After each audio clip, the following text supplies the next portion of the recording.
2024 result ಬಳಿಕ ಅತ್ಯಂತ ದುಃಖಿತರಾದವರು ಯಾರಾದ್ರೂ ಇದ್ರೆ ಅದು ದೇವೇಂದ್ರ ಫಡ್ನವೀಸ್. 2024 ಲೋಕಸಭೆ ಟೈಮಲ್ಲಿ ಬಿಜೆಪಿಗೆ ಅತ್ಯಂತ ಆಘಾತಕಾರಿಯಾಗಿ ಪರಿಣಮಿಸಿದ ಮಹಾರಾಷ್ಟ್ರ ಸೋತು ಸುಣ್ಣ ಆಗೋಗಿತ್ತು. ವಿಪಕ್ಷಗಳಿಗೆ ಅರಗಿಸಿಕೊಳ್ಳಲಾರದಷ್ಟು ಖುಷಿ. ಅವರದೇ ಎನ್ಡಿಎ ಸರ್ಕಾರ ಅಧಿಕಾರದಲ್ಲಿದ್ರು ಬಿಜೆಪಿ ಸೋತೋಯ್ತು ಅಂತ ಟೀಕೆಗಳು. ಇದರ ಹೊಣೆ ಹೊತ್ಕೊಂಡ ದೇವೇಂದ್ರ ಫಡ್ನವೀಸ್ ರಾಜೀನಾಮೆ ಕೊಡೋದಕ್ಕೆ ಮುಂದಾಗಿದ್ರು.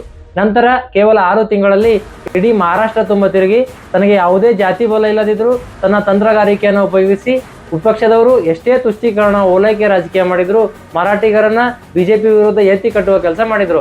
ತಾನು ಹೆದರದೆ ಇಡೀ ಹಿಂದೂ ಸಮಾಜವನ್ನ ಒಗ್ಗೂಡಿಸಿ ಚುನಾವಣೆಗೆ ಹೋಗ್ತಾರೆ. ನಂತರ 2024ರಲ್ಲಿ ಮಹಾರಾಷ್ಟ್ರ ವಿಧಾನಸಭೆಯಲ್ಲಿ ಬಿಜೆಪಿ ಕ್ಲೀನ್ ಸ್ವೀಪ್ ಮಾಡುತ್ತೆ. ಮತ್ತೆ ಕೇವಲ 14 ತಿಂಗಳಲ್ಲಿ ಮಹಾರಾಷ್ಟ್ರದಲ್ಲಿ ಸ್ಥಳೀಯ ಸಂಸ್ಥೆಗಳ ಚುನಾವಣೆ ಬರುತ್ತೆ. ಅದೇ ನಿನ್ನೆ ಬಂದ ರಿಸಲ್ಟ್. ಇದರಲ್ಲಿಯೂ ಕೂಡ ಬಿಜೆಪಿ ಭರ್ಜರಿಯಾಗಿ ಗೆದ್ದಿದೆ. ಮುಂಬೈ ಮಹಾನಗರ ಪಾಲಿಕೆಯಲ್ಲಿ ಮೊದಲ ಬಾರಿ ಮೇಯರ್ ಆಯ್ಕೆ ಮಾಡಲಿದೆ. This is one of the richest ಮಹಾನಗರ ಪಾಲಿಕೆ. ಈ ಪಾಲಿಕೆ 75 ರಿಂದ 80 ಸಾವಿರ ಕೋಟಿ ಬಜೆಟ್ ಹೊಂದಿದೆ. ಈ ಪಾಲಿಕೆ ಅಷ್ಟೇ ಅಲ್ಲದೆ ಎಲ್ಲಾ ಸ್ಥಳೀಯ ಸಂಸ್ಥೆ ಚುನಾವಣೆಗಳಲ್ಲಿ ವಿಪಕ್ಷ ಮಕಾಡೆ ಮಲಗೋಗಿದೆ.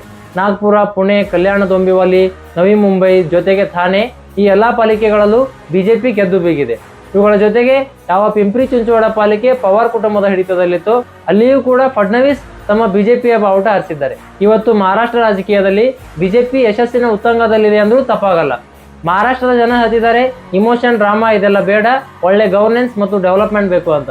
ಇನ್ ಮುಂದೆ ಮಹಾರಾಷ್ಟ್ರದಲ್ಲಿ ಡಬಲ್ ಇಂಜಿನ್ ಅಲ್ಲ, ಟ್ರಿಬಲ್ ಇಂಜಿನ್ ಸರ್ಕಾರ. History created, Mumbai decided, Bharat is watching. ಇದರ ಹಿಂದೆ ಇರುವ ಒಬ್ಬ ವ್ಯಕ್ತಿಯ ಪರಿಶ್ರಮ ಬಿಜೆಪಿ ಎಂದಿಗೂ ಮರೆಯುವಾಗಿಲ್ಲ. ಅದೇ ದೇವೇಂದ್ರ ಫಡ್ನವೀಸ್.